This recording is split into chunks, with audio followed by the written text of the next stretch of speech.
Glory to Jesus Christ. Glory forever. So we've reached the Sunday of the Holy Cross, which is midway point in between Clean Monday and Palm Sunday.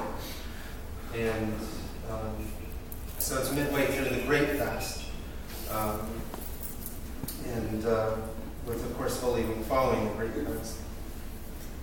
And again, this is actually symmetrical because that's followed by Bright Week, and then that is followed by, in turn, by a whole festival period of 50 days.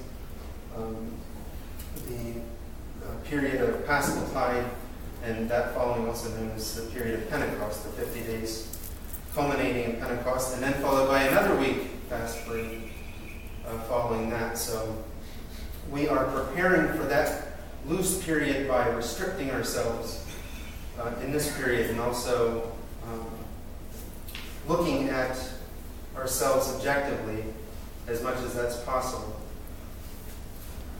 You know, the cross means a lot, not to just Christians, but to the world. Christ died for everyone who comes to faith in him. For God so loved the world that he gave his only begotten Son, that whosoever believes on him should not perish but have eternal life. And so, you know, you were fortunate if you were brought up Christian. Others are not so fortunate. So they rely on us to share it with them. Not just in words, but also in actions towards them. Menachem, a Jewish father, was troubled by the way that his son Benjamin had turned out and went to see Rabbi Goldberg about it. I brought Benjamin up in the Jewish faith, gave him a very expensive bar mitzvah. It cost me a fortune to educate him. Then he tells me last week about the cross of Christ, and then he's decided to become a Christian. Rabbi, where did I go wrong? Pleaded Menachem. Funny that you should come to me, replied Rabbi Goldberg. Funny that I should come to you, said Menachem. Yeah, funny that you should come to me, said the rabbi. Like you, I too brought up my boy in the faith, put him through university that cost me a fortune, then one day he too tells me about the cross and then he's decided to become a Christian. What did you do? Inquired Menachem. I turned to God for the answer, replied the rabbi. And what did he say? Replied Menachem. God said, funny that you should come to me. The cross means not just a lot for Christians, but for the whole world. A proper view of the cross enables us to have a balanced spiritual life. If we have a wrong view of the cross, then we don't have a right view of a relationship with God, because that is where the relationship comes from. And too often people, and even churches, view the cross wrong. And some have an imbalance of the way. Some emphasize the horizontal beam here. The outstretched arms of Christ. And Christ said, and I, if I be lifted up from the world, and he was speaking not of his ascension, but of his being lifted up on the cross. And I, if I be lifted up from the earth, will draw all people unto myself. And so that reminds us that he's gathering us together in his outstretched arms. And that's the horizontal beam. But some emphasize that beam and that aspect of God's relationship with us that we have in and through one another at the expense of the vertical beam. The vertical beam is us to God. And that includes the church today. Us to God, a direct relationship. Now, which beam is more important and why? First of all, what do two beams remind us of? Think commandments. The two great commandments, very good. Whoever said that. Right. Love the Lord your God with all your heart, mind, soul, and being. And love your neighbor as yourself. Which is the more important of the commandments? Love your God. Right, it's the foundation. That vertical beam. Remember, the cross can't stand right without the vertical beam, because that's the one that's planted. That's the one that's planted. Otherwise, if we don't have the vertical beam put correctly, we have a cross that doesn't sit right and likely isn't standing up at all. Now we have to be very careful also, because today's message was that we take up our cross and follow Him. Now, we might be tempted to think that that's because we're going on the cross, but we're not. We're carrying the cross for Christ, but He's the only one who goes on. We try to save ourselves, people, but it doesn't work because there's only one Savior. There's only one person who can possibly save us, and that's Him. He's the only center. He's the only one who goes on the cross. And so He picks us up from the earth and draws us unto Himself. But He's the only one who's on that. He integrates us with Himself.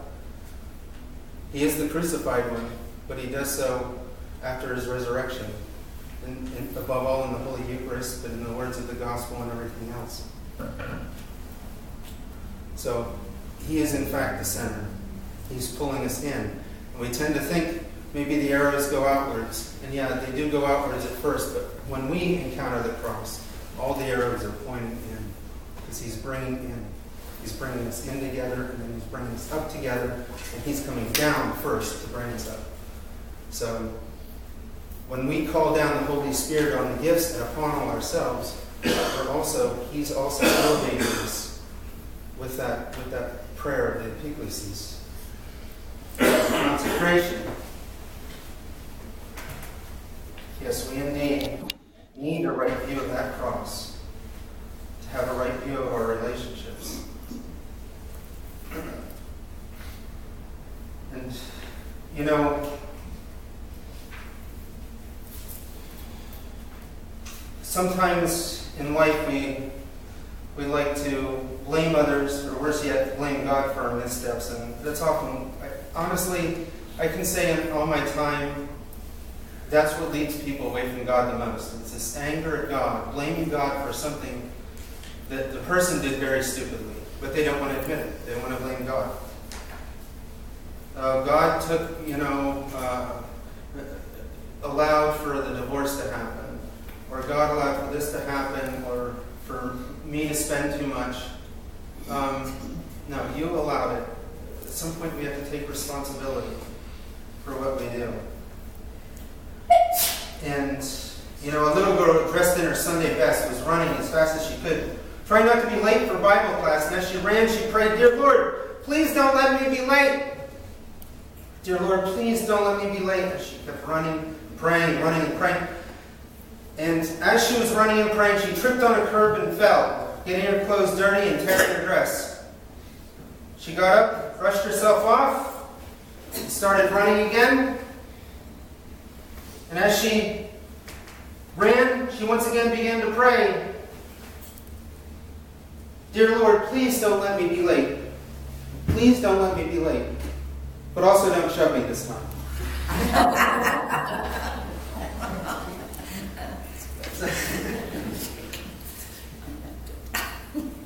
We stumble, we fall because we're not watching where we're going sometimes. And we look for blame. We get upset, we look for blame. But sometimes we just have to look honestly at ourselves. And that's part of the cross we bear. And, a lot of the cross that we have, a lot of us make a lot more crosses than we should have. We store them up for ourselves, it seems. But you know what? God just wants us to be humble, to come before Him, not bloated and big. Christ was the King of the universe.